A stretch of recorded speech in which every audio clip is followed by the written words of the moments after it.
Break के बाद आपका स्वागत है। चलिए एक बार फिर से शुरू करते हैं खबरें ग्राम पंचायतों की। जालौर के भीनमाल में ब्रह्मपुरी कॉलोनी में सीवरेज पाइपलाइन कार्य का शुभारंभ नगर पालिका अध्यक्ष सांवला राम देवासी ईओ भीखाराम की मौजूदगी में किया गया। जहां देवासी ने बताया कि कॉलोनी को ओडीएफ करने के लिए सीवरेज पाइपलाइन का कार्य 10 लाख रुपए की लागत से करवाया जा रहा है। दौसा के महवा कस्बे में सार्वजनिक निर्माण विभाग की लापरवाही सामने आ रही है, जहां मंडावा रोड पर जगह जगह से सड़कें क्षतिग्रस्त हो गई हैं, जिसे दुरुस्त नहीं करवाया जा रहा। वहीं सड़क खराब होने से वाहन चालक भी खासे परेशान। बांसवाड़ा के दानपुर में निगम ने 255 दुकानों पर कार्रवाई की और अतिक्रमण को हटाया। बाड़मेर के बालोतरा के कारखानों से दूषित पानी से लोगों का जीना मुश्किल हो गया है और फैक्ट्रियों से निकलने वाले प्रदूषित पानी से आमजन को काफी परेशानियों का सामना भी करना पड़ रहा है। वहीं फैक्ट्रियों का पानी खेतों में चले जाने से खेतों की जमीन भी बंजर हो रही है और खेतों के सहारे बनी खाई में प्रदूषित पानी भर जाने से आए दिन पशु पानी में गिरते रहते हैं। वहीं प्रदूषित पानी बालोतरा से चलकर जेड़ला, रातानाड़ा और खेड़ के आसपास रोड को पार कर साभरा सरहद तक चारों तरफ खेतों में फैल चुका है, लेकिन प्रशासन को कई बार सूचित करने के बावजूद भी कोई कार्रवाई नहीं हो रही। बाड़मेर के चौटन में बिजली के झूलते तारों से हर समय हादसों का खतरा बना रहता है और कस्बे सहित कई गांवों में झूलते तारों से आमजन में दहशत का माहौल देखा जा रहा है। कई बार ऊंट जैसे पशु हादसे का शिकार हो जाते हैं, लेकिन प्रशासन इस और कोई कार्रवाई नहीं करता। उदयपुर के कोटड़ा में श्रम विभाग और स्वास्थ्य विभाग ने आदिवासी विकास मंच के साथ मिलकर बेकरिया ग्राम पंचायत मुख्यालय पर सिलिकोसिस से पीड़ित लोगों के लिए विशेष जांच शिविर लगाया। जांच शिविर में पीड़ितों के आए आंकड़े चौंकाने वाले थे। शिविर में आई विशेष टीम ने कुल 73 मरीजों की जांच की, जिसमें से 2 मरीज गंभीर बीमारी से पीड़ित पाए गए, साथ ही 38 सिलिकोसिस से ग्रस्त पाए गए। वहीं 8 श्रमिकों में टीबी भी पाई गई। भीलवाड़ा के शाहपुरा विधानसभा अध्यक्ष कैलाश मेघवाल कल शाहपुरा बनेड़ा दौरे पर रहेंगे, जहां कमालपुरा में मंसूरी वेलफेयर द्वारा आयोजित सामूहिक विवाह सम्मेलन में भी शिरकत करेंगे। मेघवाल शाहपुरा के बोर्डिंग हाउस में आयोजित श्रीमद् भागवत कथा में भी भाग लेंगे, जहां वो जयपुर से सुबह 11 बजे कमालपुरा पहुंचेंगे और शाम 4 बजे शाहपुरा से वापस जयपुर के लिए रवाना हो जाएंगे। अलवर जिले के कोटकासिम तहसील के ग्राम पंचायत कतोपुर बूढ़ी बावल में पंडित दीनदयाल जन कल्याण शिविर का आयोजन किया गया, जिसमें ग्रामीणों की समस्याओं को भी सुना गया।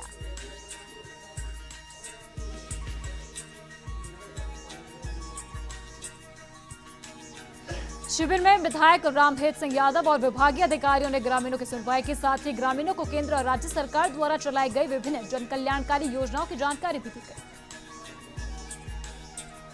अजमेर जिले के पुष्कर के नगर पालिका प्रशासन ने सार्वजनिक स्थलों पर चारा बेचने वालों पर सख्ती अपनाई है। पालिका प्रशासन ने बिना अनुमति चारे की बिक्री करने वालों से करीब 3 ट्रैक्टर चारा जब्त किया है।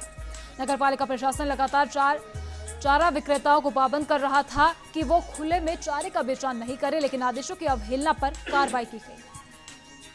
अजमेर की नसीराबाद पंचायत के ग्राम दिलवाड़ा में कार सवार लोग खेतों में चल रहे 2 बकरियों को चुरा कर ले गए। सदर थाना पुलिस ने मामला दर्ज कर जांच शुरू कर दी है।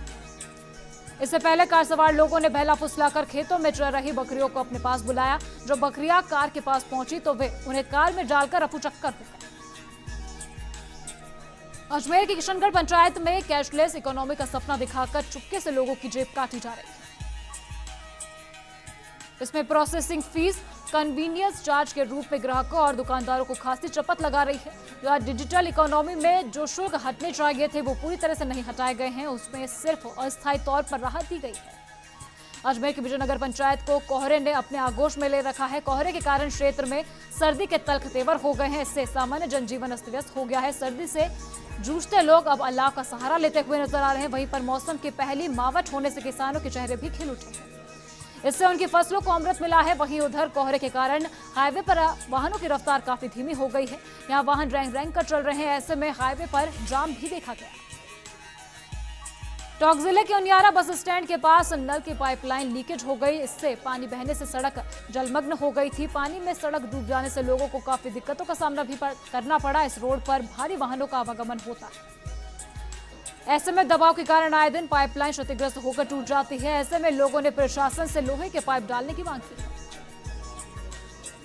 झालावाड़ की पिड़ावा नगर पालिका ने कस्बे के सौंदर्यीकरण के लिए 8 साल पहले नयापुरा और आजाद चौक में 5 लाख की लागत से 2 फव्वारों का निर्माण करवाया था, जो कुछ समय बाद ही बंद हो गए। पिछले साल आजाद चौक का फव्वारा नगर पालिका द्वारा 1-2 दिन चलाया गया, उसके बाद से ही ये बंद पड़ा हुआ है।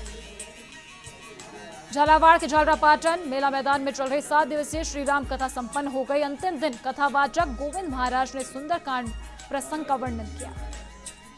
इस कथा का श्रवण करने के लिए झालावाड़, बारा, बपावा, रटरू, अकलेरा, झालरापाटन समेत ग्रामीण अंचल से बड़ी संख्या में श्रद्धालु जुटे। भरतपुर के नगर कस्बे में उपखंड स्तरीय शांति समिति की बैठक संपन्न हुई। इसमें एसडीएम चिम्मनलाल मीणा ने थानाधिकारी को यातायात व्यवस्था में सुधार के निर्देश भी दिए। इस मौके पर गुर्जर आरक्षण आंदोलन को मद्देनजर रखते हुए नगर सीकरी थाना क्षेत्रों में कानून व्यवस्था पर भी चर्चा की गई। सवाईमाधोपुर के बोली उपखंड मुख्यालय पर चल रही डाक बंगले की कमी दूर हो सकती है। विभाग इस बारे में गंभीरता से विचार कर रहा है। उपखंड मुख्यालय पर समय समय पर प्रदेश और जिला स्तरीय अधिकारी आते हैं, लेकिन उनको ठहराव और रात्रि विश्राम की कमी खलती है। ऐसे में यह निर्णय लिया गया है। सवाईमाधोपुर के चौथ का बरवाड़ा कस्बे में कई इलाकों में सफाई नहीं होने से लोगों को दिक्कतें झेलनी पड़ रही हैं। कस्बे के नालियों में कचरा जमा होने से गंदा पानी बाहर सड़कों पर फैल जाता है। कस्बे में जगह जगह गंदगी के ढेर लगने से कस्बे का रूप बिगड़ गया है। भरतपुर जिले के हलैना क्षेत्र में खराब सड़कें ग्रामीणों के लिए जी का जंजाल बन गई है, जिस पर लोगों का पैदल चलना भी दूभर हो गया है। आलम यह है कि वाहन चालकों को काफी दिक्कतों का सामना करना पड़ रहा है। आधे घंटे के रास्ते को पार करने में दोगुना समय लग जाता है। करौली जिले के हिंडौन सिटी में शहरी प्रथम भाग के सभी आंगनबाड़ी केंद्रों पर अभिभावक बैठक आयोजित की गई। सीडीपीओ प्रियंका मीणा की ओर से महिला एवं बाल विकास विभाग के 5 आयामों की जानकारी दी गई। इस बैठक में यह भी निर्देश दिया गया कि हिंदी तिथि के अनुसार अमावस्या पर प्रतिमाह अभिभावक बैठक आयोजित की जाएगी। करौली जिले के टोटा भीम पंचायत के गांव बोल में एक युवती के साथ सामूहिक ज्यादती का मामला सामने आया है। इस बारे में युवती ने 5 जनों के विरुद्ध थाने में मुकदमा दर्ज करवा दिया है। पुलिस ने यहां पर बताया कि ज्यादती के 5 आरोपी सगे भाई है। पुलिस ने मामला दर्ज कर जांच शुरू कर दी है। धौलपुर जिले के राजाखेड़ा क्षेत्र के गांव समोना में खेत में पानी देने के दौरान करंट लग जाने से किसान की मौके पर ही जान चली गई। किसान संतोष खेत में पानी देने के लिए गया हुआ था। उस समय ट्रांसफार्मर से चिंगारियां निकल रही थी। करौली के सपोचरा उपखंड मुख्यालय पर राजकीय आदर्श उच्च माध्यमिक स्कूल में 7 दिवसीय राष्ट्रीय सेवा योजना का शिविर आयोजित किया जा रहा है। प्रधानाचार्य केदारलाल मीणा की अध्यक्षता में चल रहे शिविर में संभागीय छात्रों ने कस्बे में साफ सफाई की और लोगों को स्वच्छता का संदेश भी दिया। भरतपुर की डीग अपना घर सेवा समिति स्थानीय जिला प्रशासन के संयुक्त तत्वाधान में 1 जनवरी को नववर्ष पर समाज से समाज की सेवा प्रकल्प कार्यक्रम का आयोजन किया जाएगा। यहां शाम 4 बजे एसडीएम डीसी मीणा की अध्यक्षता में पूरा गेट इलाके में स्थित राजकीय विद्यालय में कार्यक्रम का आयोजन किया जाएगा। भरतपुर जिले के बयाना कस्बे में वन विभाग के सामने जलदाय विभाग के पाइपलाइन का वॉल्व लीकेज होने से पिछले कई दिनों से हजारों लीटर पानी व्यर्थ बह रहा है। इससे पाइप लाइन की सप्लाई वाले इलाकों को जलापूर्ति पर्याप्त रूप से नहीं हो पा रही है। भरतपुर जिले के सीकरी कस्बे में भगवत कथा शुरू हुई, जिसमें सुबह कलश यात्रा निकाली गई। इस दौरान महिलाएं कलश लेकर मंगल गीत गाते हुए चल रही थी। इनके पीछे कथावाचक मिथिलेश भागवत लिए हुए चल रहे थे। धौलपुर जिले के सेपो उपखंड के कंचनपुर में झोपड़ी में संचालित परचूनी और फास्ट फूड की दुकान में अचानक से आग लग गई। इस हादसे में 7,600 रुपए की नकदी जलकर खाक हो गई। इस आग में नकदी के साथ ही करीब 40,000 का सामान भी जलकर खाक हो गया। दुकान के अंदर रखे पेट्रोमैक्स और रसोई सिलेंडर ने भी आग पकड़ ली थी। धौलपुर जिले के बाड़ी उपखंड की ग्राम पंचायत कुरेंधा में बाड़ी विधायक गिरिराज सिंह मलिंगा ने ग्रामीणों के बीच पहुंचकर जन सुनवाई की और वहीं ग्रामीणों ने विधायक मलिंगा को बिजली, पानी, सड़क आदि समस्याओं से अवगत करवाते हुए उसके निराकरण की भी मांग की। अलवर के रैणी में पंचायत समिति ब्लॉक मुख्यालय पर कार्यरत ई मित्र धारक को विभाग द्वारा निःशुल्क मिली आधार मशीन पर निजी दुकान पर लगाकर लोगों से अवैध रूप से राशि वसूलने पर प्रोग्रामर ने मशीन को जब्त किया और वहीं साथ ही कस्बे के कई ई मित्रों का भी निरीक्षण किया, जिसमें काफी कमियां भी पाई गई। और खबर पंचायत में फिलहाल वक्त एक छोटे से ब्रेक का है। आप बने रहिए फर्स्ट इंडिया न्यूज के साथ।